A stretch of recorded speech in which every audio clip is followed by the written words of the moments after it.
following the vote that was taken by the board prior to the October 24th, 13, 12 town meeting, and further discussions that were held at that meeting.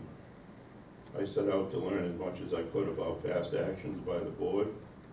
As part of my research, I found a number of issues of concern. In the following weeks, I prepared and presented a number of documents to the board, many of which were contained in the lease agreement that was entered into between the town of Grafton, serving as the landlord and represented by the Board of Selectmen, and Apple Tree Art, serving as the tenant. As I reviewed the lease agreement, it became readily apparent to me why two members of the then 2011 Board of Selectmen expressed their concerns about the proposed plan that was presented to the town meeting members at the October 2013 town meeting. I would recommend everyone to go on to video on demand and look at the town meeting and pay special attention to what both Mr. Ross and Mr. Adams said at that meeting relative to the agreement that was signed in 2011. As board members know, at the March 4, 2014 meeting, former board member Peter Adams addressed the board and recommended that the town should sell 1 Grafton Common. Given what has transpired today, and the fact that the majority of the board is unwilling to address a host of issues and concerns I requested to have discussed at this time, I agree with Mr. Adams' recommendation to sell 1 Grafton Common. I remain prepared to present my rationale for arriving at this decision with town residents at any time. The current position of the board reminds me of a statement contained in Scott Anderson's recent book entitled Lawrence and Arabia. Namely, if a problem isn't acknowledged, does it really exist? Last Saturday, I spent the day at the Grafton Finance Committee meeting listening to the extraordinary number of financial issues confronting our town. In my mind, it's very clear that spending an additional $1 million+ on 1 Grafton Common is the very least of our town's future financial concerns. In my opinion, the answer to our current and future financial problem is not simply raising more revenue through increased taxation.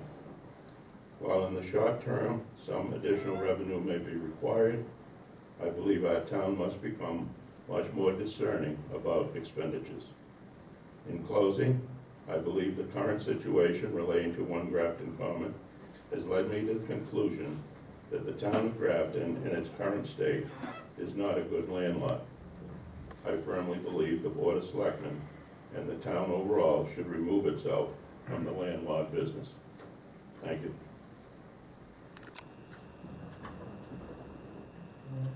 Now listen to something. Go ahead. I am astonished on how little you understand about that project. After we talked about it ad nauseum, with regard to your question. For you to even insinuate that there's an increase in taxes for that building, either you're not paying attention that it's a CPC funds, or you're doing it purposefully to confuse people.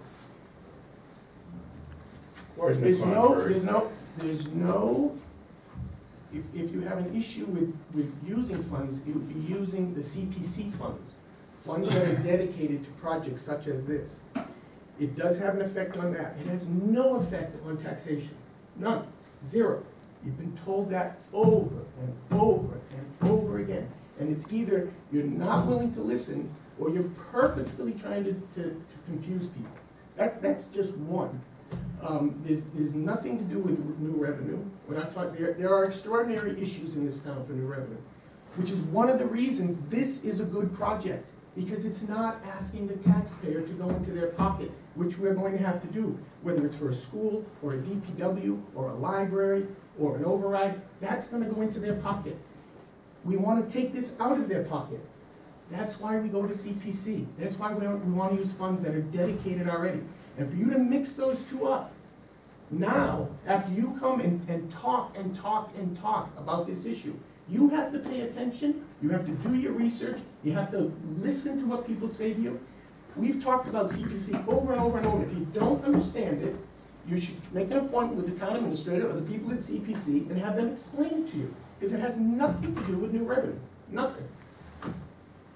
I forgot what else I wanted to say. Secondly, there's another thing. Oh, We talked about selling the building. We looked into selling the building.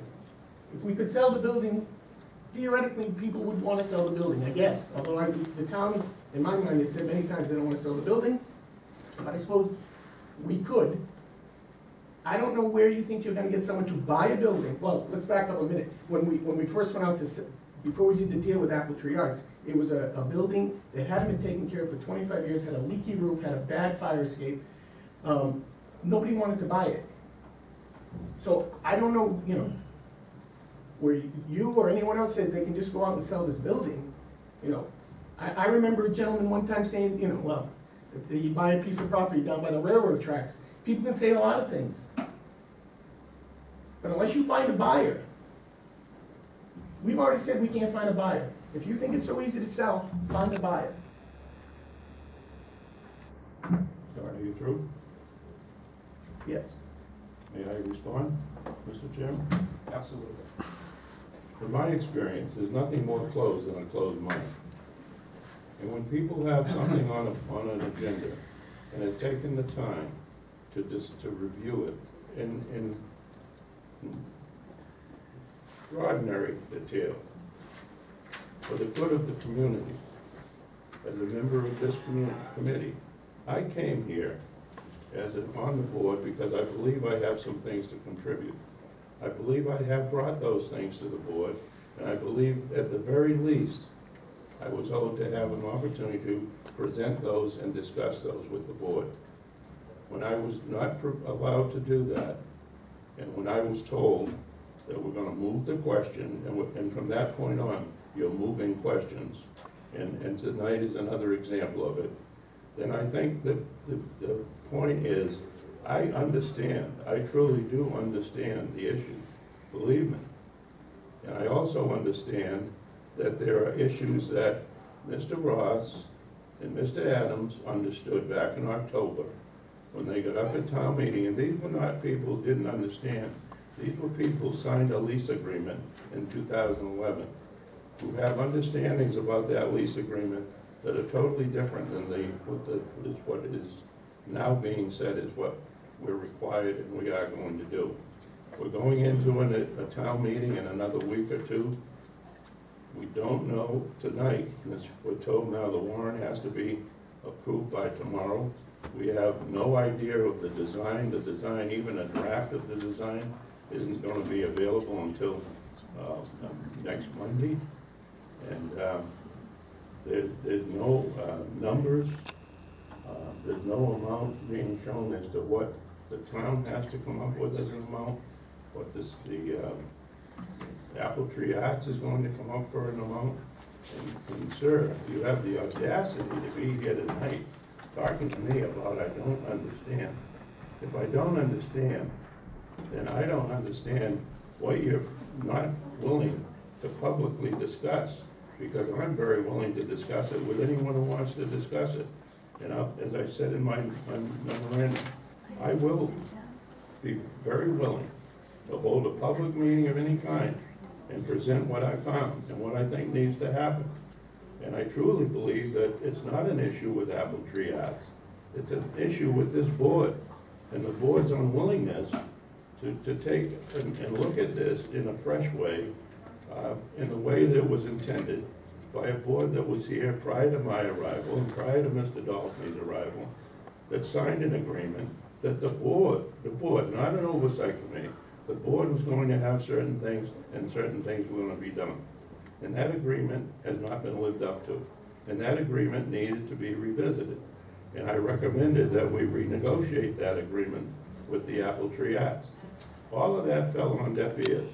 All of my research, all of the time I spent preparing material for the board, in good faith, thinking that the board was going to come forward and discuss it in a public, open forum, the way that things should be discussed openly. This is $1 million we're talking about. This isn't a chump change. And there's $1 million that's already been spent on that building, or is ready to be spent. And the money that is going to be presented now, to be spent, to put in an elevator, has nothing to do with the continuing exterior improvements that the town is going to have to provide. And that money hasn't even been budgeted yet. It was part of the agreement in Schedule A of the 2011 agreement, and that has been overlooked. And those funds now we don't know what's going to happen to those funds. But obviously, the $400,000 or $500,000 that's left in the remaining CPC money, I guess is gonna go into putting in the elevator. So, there's an awful lot of questions here, and I think Mr. Adams, when he was here, I think, made a point that we can't do this without having good information. Good information drives out bad. No information, I guess we say we don't have a problem. And that's what we're saying right now. There's no problem. We don't acknowledge a problem, consequently, there isn't a problem. There is a problem. I think, Dennis, when you talk about selling the building, one of the reasons we had the meeting with the community was to find out a little bit more about what the community wanted to do.